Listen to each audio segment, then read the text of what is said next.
Over the last couple of weeks, we've heard police in Saskatoon warn residents about the dangers of fentanyl-laced street drugs, and now that lethal warning has reached the border city. We have had a few overdoses in the last few weeks. We can't say that those are necessarily linked or are associated to those in Saskatoon, but it is something that we have seen.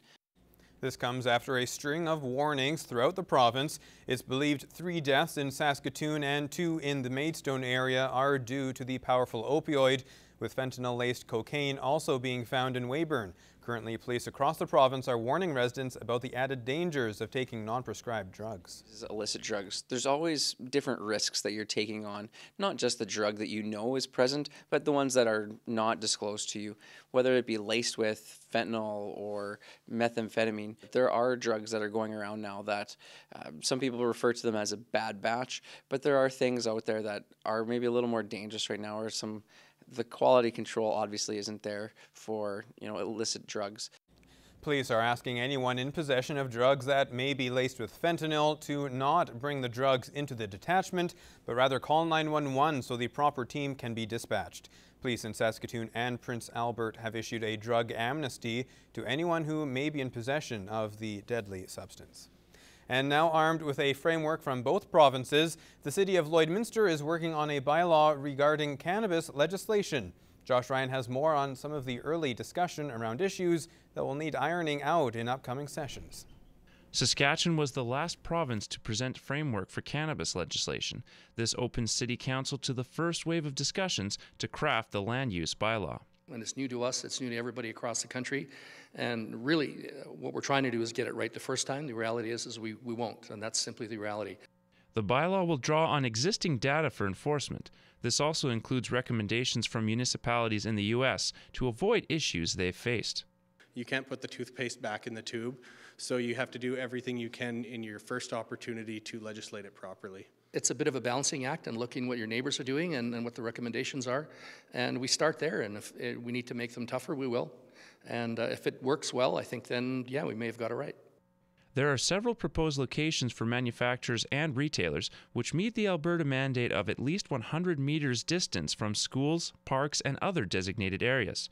However, Mayor Gerald Albers says nothing is set in stone until Saskatchewan also decides on a distance. It may be greater, then we may be back to that second and third reading as we talked about. It might be 150 meters. It's not cut and dried. A key difference between the two provinces is in business licenses.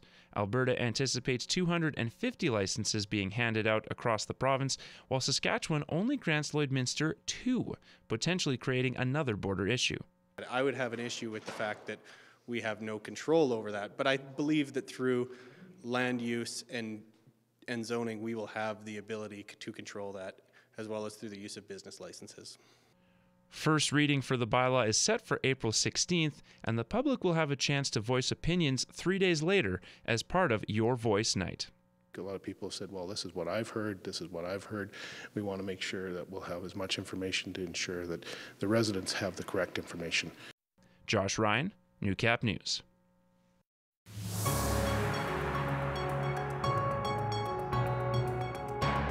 This is Newcap weather.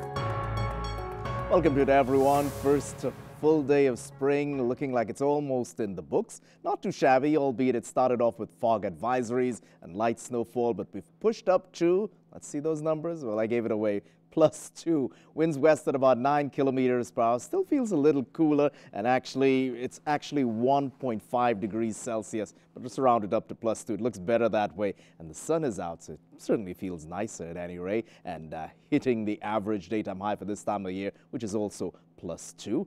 5. We're jealous. 5 in Cold Lake and some parts of the Lakeland region. -1, still a little cloudy, or the sun fighting out in the Battlefords and area for their -1, but we'll take it. As we look around, 4 in Edmonton and Vegreville, 6 out to Lac La Biche, 2 in Isle La Crosse, 3 in Green Lake, 1 at St. Walburg and Meadow Lake, 4 for Provost and Macklin and Vermillion as well, 1 in Wainwright, and -3 for Maidstone areas. And further south, 5 in Lethbridge and Calgary, 3 in Banff, 5 as well in Medicine Hat, -1 in Kindersley and Regina. But as we've been saying, it will be a sluggish start off the spring there. In fact, the first week will bear it out because Friday, we've already got question marks on that. We'll bring those details later in the show. Still to come, Midwest residents race through Vermillion. We'll explain why after the break. When you see news happening, let us know. Grab your phone and hit record and become part of the Newcap news team. It could make you $100 richer. If you capture news happening, drop us an email at tvnews@newcap.ca.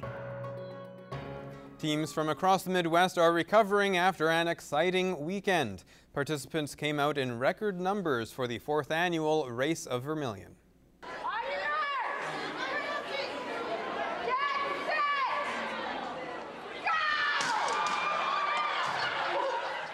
Registration had to be capped at 40 teams this year due to overwhelming interest. People from the whole region completed mental, physical, and creative challenges at local businesses and Lakeland College. I think this event is amazing for the town of Vermillion. I think that we have discovered so many awesome, fun experiences that this community has to offer. The race has come a long way since the original 5 teams in 2015, and organizers say it's a great example of community spirit. Because everybody gets involved. It's so much fun because even if you're from out of town, strangers don't mind helping. They actually love getting involved and figuring out your clues with you and sending you on your way to your next task. For more information on how you can get involved in next year's Race of Vermilion, contact the Good Life Institute. Well, an annual gala at Lakeland College is selling out its tickets as it aims to continue to support local students. The President's Gala is in its 6th year. Each year's proceeds have gone to slightly different causes, but in the end, it always benefits students. The proceeds are going to go to the SOS bursary, which is supporting our students. And that's really breaking down barriers for the students who may need some support. We know that 1 in 6 students don't attend a post-secondary because of financial need. Last year's gala was very close to completely sold out, and with new ideas and themes planned for this year, tickets are already 75% sold. We have students that are taking the lead as the co-MCs. We also have students that are taking the lead in presentations this year, which is a little different. Our theme is our secret garden, and that will actually be revealing some of the students' work and some of the things that they do on practicum. The gala is scheduled for April 13th and will be held at the Lakeland College Gymnasium. Well, 2 cats are in the local adoption spotlight this week. Curious George is a happy cat and would be a loyal companion. Gypsy is a tortoiseshell cat who came in as a stray in February. She loves people and treats. Here's John from the SPCA.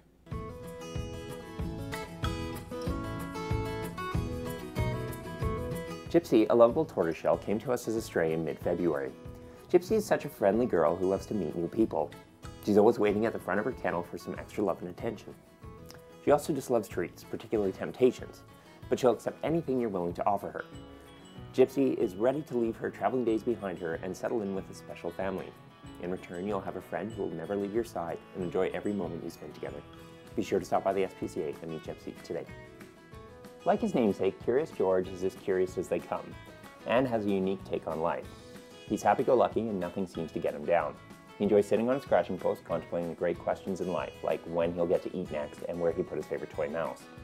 Curious George hopes to find someone that will appreciate his fun-loving personality, but for the lucky person that chooses to adopt him, he'll find a loyal companion that will love you unconditionally. Don't miss your chance to take this wonderful feline home today. Stop by the SPCA and say hi to him today.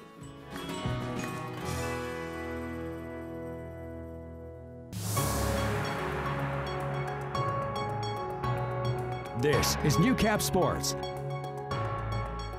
Monday, we brought you the story of Intro to Hockey, a program that for many Lloydminster hockey players is the first step in what's hopefully a long career in the sport.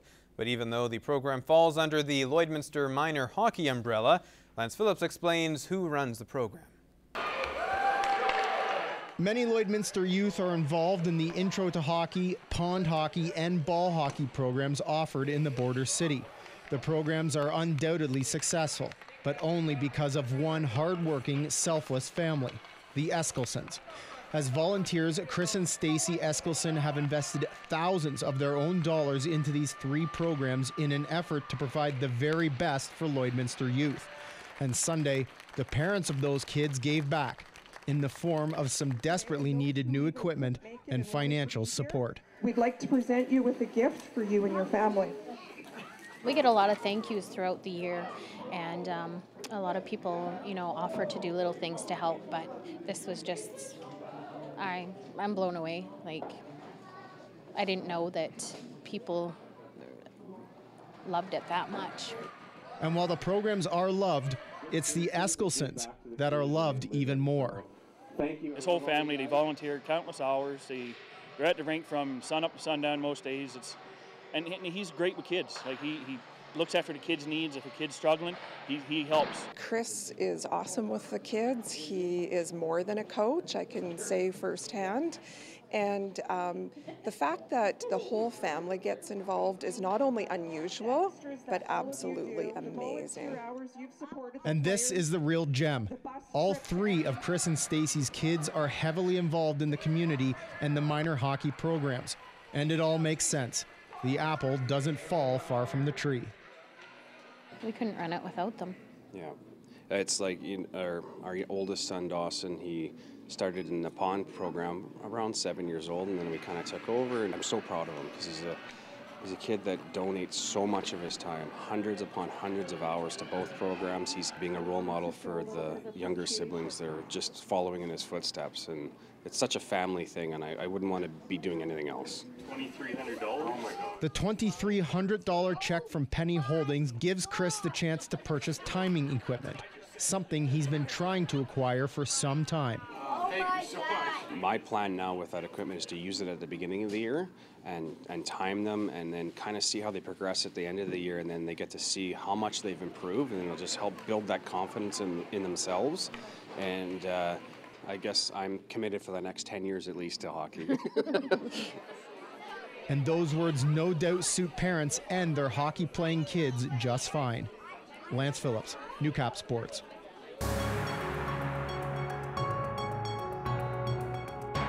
This is Newcap Weather with Gerard Lampa. Welcome back, everyone. Honestly, I'm happy that today has gone the way it's gone, even though we've seen really a sign of things to come. Started off with light snow and fog advisories. Those dissipated, and now the afternoon, lots of blue skies and sunshine, and finishing off at +2. But I think overall for the next little while, probably the next 4 weeks at least, it'll be up and down like this. And especially, we're hearing at least, there's the talk around what Friday will give. Let's put this map into motion here, and you can see there, even going into tomorrow, we'll give it, there's that 30% chance, and you can see some pinks in there, which suggests, of course, the effects of the warmer air. The cloud cover is sticking around. There are some clearer areas, certainly, but I think even overnight, we will see some foggy patches. Some of them could be heavier as we push towards morning. They're similar again to what we saw early on this morning and overnight. That's one of the ways that the precipitation has been showing up. And you're seeing there's quite a lot of it still available out there, BC into Alberta there, just along the border. Temperature-wise, not doing too shabby at all. We're aiming for 4s around Pierceland, Cold Lake, and Lacklebish areas tomorrow. 2 for Edmonton, 0 or even +1 might still be possible for ourselves. See, 1 is possible for Marwayne, Vermillion there.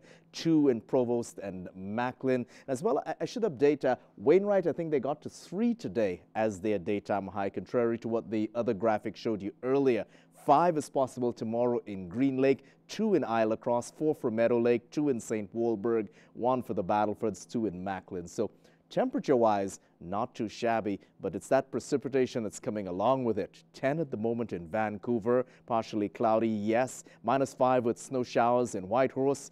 Mix of sun and cloud in Edmonton for 5, and I'm wagering probably some more blue skies, similar to what we are seeing here. -12 in Yellowknife, -1 in Regina, and over to Winnipeg now. They're also at -1. There probably 1 or 2 snow showers beginning to taper off there. -1, a clear evening in Toronto, also mainly clear in Quebec and Halifax, -3 in Halifax, -5 in Quebec, and cloudy skies in St. John's for -1, and with the wind in Iqaluit, they're at -17, but wind is blowing that snow around, so blowing or drifting snow there. Back to the Battlefoods then. We're at -1 and partially cloudy evening on the way, and we see some more cloud cover pushing on in. -9 by tomorrow morning early on there, and then looking for +1 during the course of the afternoon. Mainly cloudy at times with a few sunny breaks. That's possible. For the moment in Cold Lake and some parts of the Lakeland region, partly sunny to mainly sunny. It's just a movement of cloud cover. Could settle for -4 in the early hours of the morning, and looking for +4 by afternoon time. And note the shift of the winds south and sometimes southwest, and a shift to east and southeast during the course of the day tomorrow. For ourselves, Lloydminster, the Midwest region, we've made it up to 2, actually 1.6 degrees in this hour. -6 towards the early hours of tomorrow morning. Looking for 0 tomorrow, and the cloud cover will be sticking around. Southwesterly wind patterns switching out to the east and southeast tomorrow, and we could see a gust in that 25 to 30 km range. The next 7 days then. +1 on Friday, we'll take that. That's blowing snow that you're seeing there with some wind gusts anywhere between 40 and 50 km. Some of that could start Thursday evening. We'll see certainly the wind picking up in advance of this system, and this model is giving it 80% chance. Some models are saying 5 centimeters, some are saying 8, some are saying 10, some are saying 12. And as what we saw from this weekend, it was slow and steady, and by the time we got to the end of Sunday, it added up quite a ways there. So Brian, we'll keep tabs on that. That's the next 7 days there. Back to you for agriculture news. We've been following the role of 4-H'ers in their communities, and Gerard Lampow found out why the future of ranching may lie in the efforts of these youngsters. But thankfully we have cameras at our house, so we're in the comfort of a warm building when we're checking them at the barn. 14-year-old Kyle Uremko says the cows seem to prefer calving at night rather than during the day when it's warmer. The St. Paul resident is entering his 6th year in 4-H beef and has 4 years with the sheep program. Our family farm, we run about 300 head of Simmental Cross Angus cattle, and then we run about 200 sheep that we're done lambing, and we're right now in the meat of calving. Kyle was in Vermillion recently for the Western Canadian judging contest. It's the 6th year he has taken part. And this is a competition where it's a qualifying round for seniors to go to a higher level of judging where they can win trips and stuff. Kyle is looking forward to taking his talents to the next level, even as he takes in the judges' comments. What the judges are looking for in the animals, they're wanting the animal that looks structurally correct and fits the breed characteristics of their sheep, of their breed. And when they're looking at the person, they want them to be dressed nice. And the older the members are, they want them to stray away from their notes when they're judging. At 4-H, Kyle starts working on beef cattle in November and sheep from March to May. Last year, Kyle represented at the Calgary Stampede, winning the International Youth Livestock Intermediate Herdsman Award. He says 4-H has taught him about responsibility, and he looks forward to his future role on the family farm. As a young rancher, he's had his share of challenges. The mean cows that want to run you up the fence. So what do you do then? Climb the fence and get on the other side where it's safe. Gerard Lampow, Newcap News. Welcome back, folks. And so, Gerard, we're always, well, not always, recently we've been talking about spring, and it's finally here, which is so nice. And from here on out, the days will be getting longer, much longer as well, which is always, well, it's nice until you're trying to go to sleep at 11 o'clock at night and it's still bright outside. Don't worry about it. Just get the right curtains and. That's right.